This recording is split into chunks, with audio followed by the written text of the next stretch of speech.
Lumubog na sana sa dagat ang bansang ito noong 1990s pa dahil kalahati ng kalupaan nila ay below sea level. Pero may ginawa silang sobrang genius kaya hindi sila binabaha. Ito ang Netherlands, ang hari ng flood control sa mundo. And speaking of flood control, at isa kang Pinoy, mapapasana all ka talaga. Sa unang tingin, akala mo edited o AI. Pero legit yan. Sa Netherlands kasi, may isang tulay na hindi para sa mga kotse, kundi para mismo sa tubig. Ang tawag dito ay Veluwemeer Aqueduct na binuksan noong 2002. Dito dumaraan ang bangka sa ibabaw, habang sa ilalim naman, mga sasakyan ang dumadaan. Naging isa ito sa simbolo ng Dutch engineering. Matibay at sobrang astig ng execution. Pero kung akala mo malupit na yan, wait till you see the Netherlands flood control system.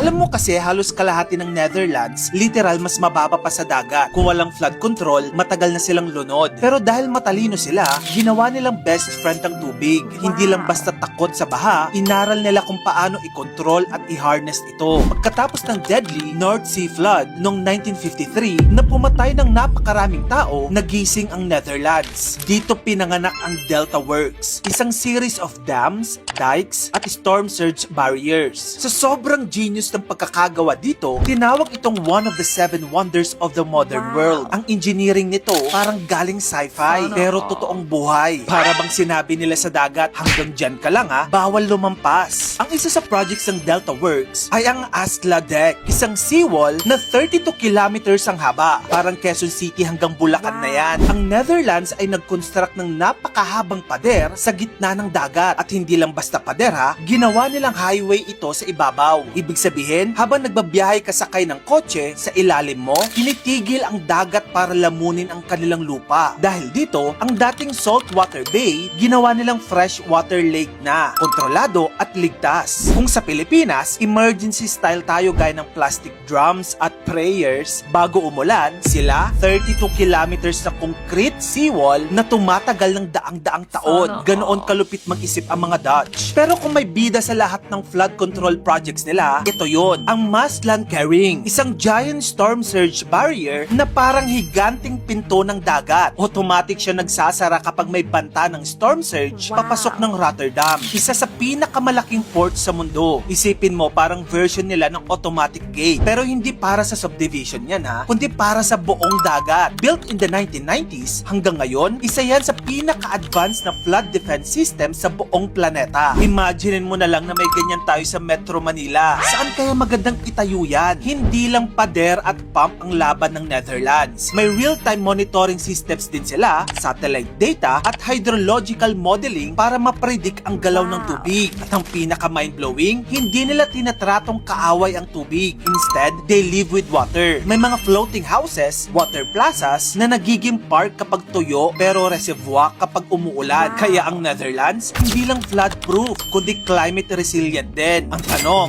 magkano ang ginastos ng Netherlands dito? Ang buong Delta Works project ay umabot ng 710 billion pesos or approximately 5 billion US dollars nung natapos siya noong 1997. Pero kung i-adjust sa inflation, that's 1.2 trillion pesos already. Ang tanong, kaya ba nating gastusin yan sa Pinas? Well, ang national budget natin for 2025 ay 6.3 trillion pesos. Ang Netherlands at Pilipinas ay parehong may banta ng pagbaha. Pero dito sa atin, imbis na modernong Delta Works, ang meron tayo ay trillion peso flood control scandal, ghost projects, overpriced dikes, substandard construction. Lahat meron. Ang pera na dapat panangga sa baha, nilamon ng buhaya. Kaya naman mga kamagkano, panahon na para magsalita. Kasi habang tahimik tayo, lalong nagiging komportable ang mga buhaya. Nasanay na sila na pinapalagpas lang natin, na parang normal lang ang nakawan. Nililito tayo ng mga issue hanggang makalimutan natin yung pinakamahalaga, pera ng tao. Dapat para sa tao. Kaya speak up, demand better. Dahil kung hindi tayo kikilos, lalangoy at lalangoy ang mga buhaya, habang tayo lulubog sa baha.